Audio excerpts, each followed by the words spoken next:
Videos देखने के लिए सब्सक्राइब करें जनसत्ता.com, बेल आइकन दबाकर पाएं लेटेस्ट नोटिफिकेशंस। नमस्कार, मैं हूं वकार। जनसत्ता में आपका स्वागत है। दिल्ली के दरवाजे पर खड़ा हुआ अन्नदाता आखिर इतना मजबूर क्यों है?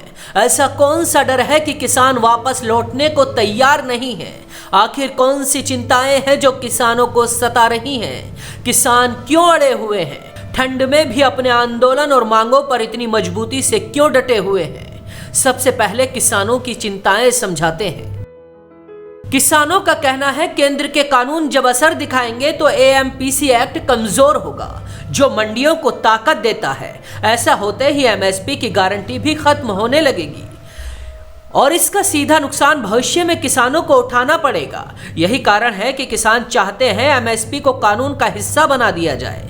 इसके साथ ही मंडी सिस्टम को लेकर भी किसानों के दिल में डर है। अगर मंडी के बाहर खुले तौर पर फसल खरीदने बेचने की छूट होगी तो मंडियां कमजोर होंगी। किसानों का कहना है कि मंडी का मजबूत होना जरूरी है। अभी वो अपनी जरूरत के हिसाब से आड़तियों से पैसा ले लेते हैं, चाहे फसल आने में वक्त हो। लेकिन कॉरपोरेट के साथ इस तरह के रिश्ते बनाना आसान नहीं होगा। इस कानून से कारोबारियों की मनमानी शुरू हो जाएगी।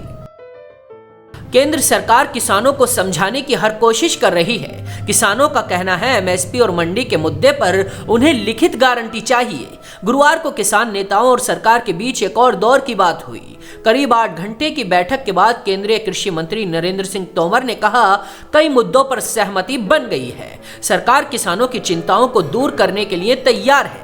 अगली बैठक में समाधान की उम्मीद है। इस बीच किसानों की कुछ मांगों को लेकर सरकार तैयार हो गई है। आइए जानते हैं वो कौन कौन सी मांगे हैं। सरकार एएमपीसी मंडियों और नए कानूनों के तहत बनने वाली निजी मंडियों के लिए समान अवसर सुनिश्चित करने पर विचार करेगी। नए कानूनों के तहत एएमपीसी मंडियों के बाहर काम कर रहे कारोबारियों के पंजीकरण के लिए भी प्रावधान करने को सरकार तैयार है। नए कानूनों से मंडियां कमजोर होंगी। किसानों की इस चिंता पर भी विचार करने को सरकार तैयार हो गई है।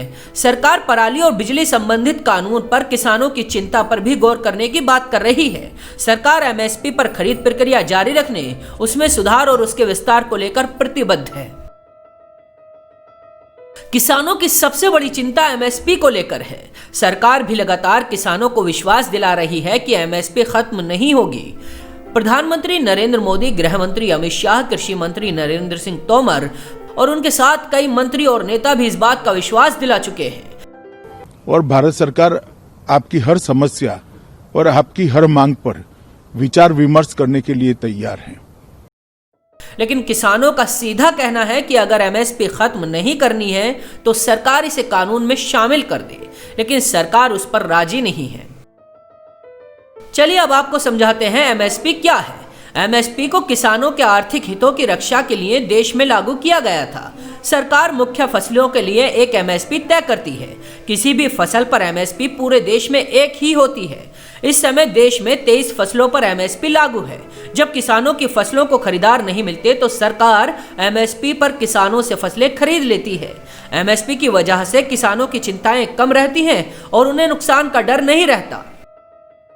इसी एमएसपी के खत्म होने के डर से किसान कड़ाके की ठंड और भूख प्यास की परवाह किए बिना कई दिनों से सड़कों पर हैं। अपने घर की सुख सुविधाएं छोड़कर सैकड़ों किलोमीटर दूर हजारों किसान दिल्ली के बॉर्डर पर सड़कों पर डेरा जमाए हुए बैठे हैं। लेकिन सरकार अब किसानों की समस्या का समाधान निकालने की रास्ता तलाश रही है। इसीलिए सरकार किसानों की चिंताओं को दूर करने के लिए तैयार है।